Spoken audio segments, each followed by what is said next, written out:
बचपन से सब टीचर्स ने सिखाया ना एग्ज़ाम से पहले तैयारी करनी है, तो अब क्या हुआ? I am doctor Mujahid Farooq, your sex therapist at men's care clinic. भाई, जब हर एग्ज़ाम के लिए पहले से तैयारी करते हो तो ज़िंदगी के सबसे बड़े एग्ज़ाम के लिए तैयारी क्यों नहीं? शादी तय हो गई है लेकिन उसका पता कुछ नहीं है। अनफॉर्चुनेटली पाकिस्तान में सेक्स एजुकेशन ना होने के बराबर है। हमें जो कुछ भी सेक्स के बारे में सीखने को मिलता है वो गली नुक्कड़ पे दोस्तों से, किसी पान वाले खोखे पे बैठ के चाचा के लतीफ़ों से, या ऐसी ही चीज़ों से हमें ये सेक्स की एजुकेशन मिल रही होती है।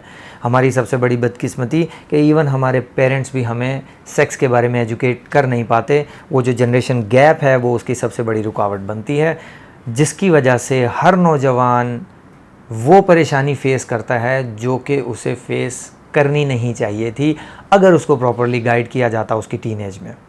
तो इसीलिए जब भी आप अगर शादीशुदा हैं तो आप अपने बच्चों के लिए, और अगर आप शादीशुदा नहीं हैं तो आप अपने लिए, और अगर आपके बच्चों की शादी होने वाली है तो आप अपने बच्चों को किसी अच्छे ऑथेंटिक सेक्सोलॉजिस्ट, साइकोलॉजिस्ट से कंसल्ट करवाइए, ताकि उसको पता हो कि शादी क्या है, ये कैसे होती है, इसमें आपकी दो फैमिलीज़ के क्या रिलेशनशिप्स होने वाले हैं, और इन दो लोगों के, मेल और फीमेल के आपस में कैसे रिलेशनशिप डेवलप होगा, उसको कैसे मजबूत करना है, उसकी बेसिस क्या होती हैं, उसमें प्रॉब्लम्स क्या आ सकती हैं। इन सारी चीज़ों की जब तक उसको मालूमात नहीं होगी, नतीजा हमारे माशरे में बदकिस्मती से डिवोर्स रेट बहुत हाई होता चला जा रहा है।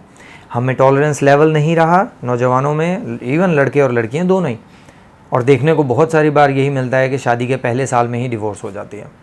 उसकी बहुत बड़ी वजह ये होती है कि दोनों अपनी अंडरस्टैंडिंग, सोशल और सेक्सुअल, दोनों अंडरस्टैंडिंग्स डेवलप नहीं कर पाते, जिसकी वजह से फसाद पैदा होते हैं, झगड़े पैदा होते हैं, और पीछे उसकी वजह वही सेक्सुअल प्रॉब्लम्स होती हैं। जबकि इन फ्रंट अगर लड़की, ज़ाहिर है हमारी मशरक़ी ख़वातीन होती हैं, वो ओपनली नहीं एक्सप्रेस कर पाती कि मुझे सेक्सुअल प्रॉब्लम्स हैं, मेरी सेक्सुअल डिज़ायर पूरी नहीं हो पा रही है, या मर्द इस चीज़ को नहीं अपने पेरेंट्स से डिस्कस कर पाता कि मैं सेक्सुअली डिस्टर्ब होता हूँ अपने पार्टनर की वजह से, जिसकी वजह से हमें प्रॉब्लम आ रहा है।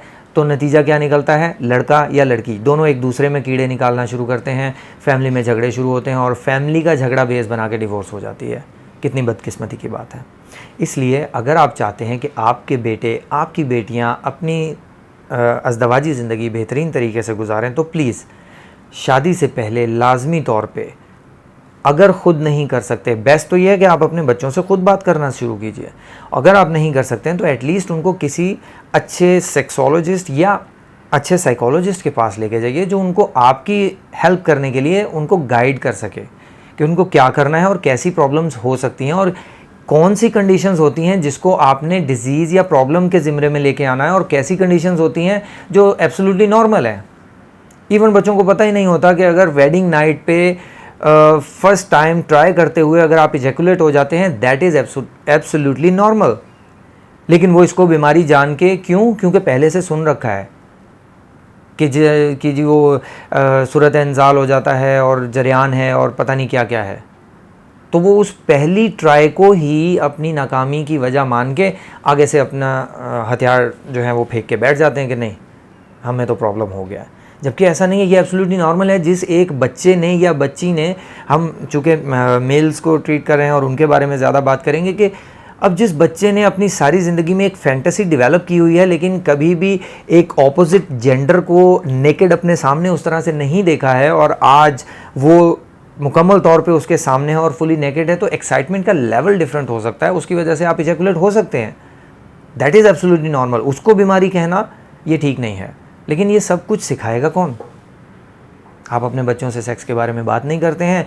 बच्चों को छोड़ा हुआ है आपने सोशल मीडिया के सर पे कि बेटा सीख लो जो सीखा जाता है तुमसे, हमने भी इसी तरह सीखा था, अब तुम्हारी बारी है। क्यों? नस्ल दर नस्ल क्यों ऐसी अजियत को बर्दाश्त करना?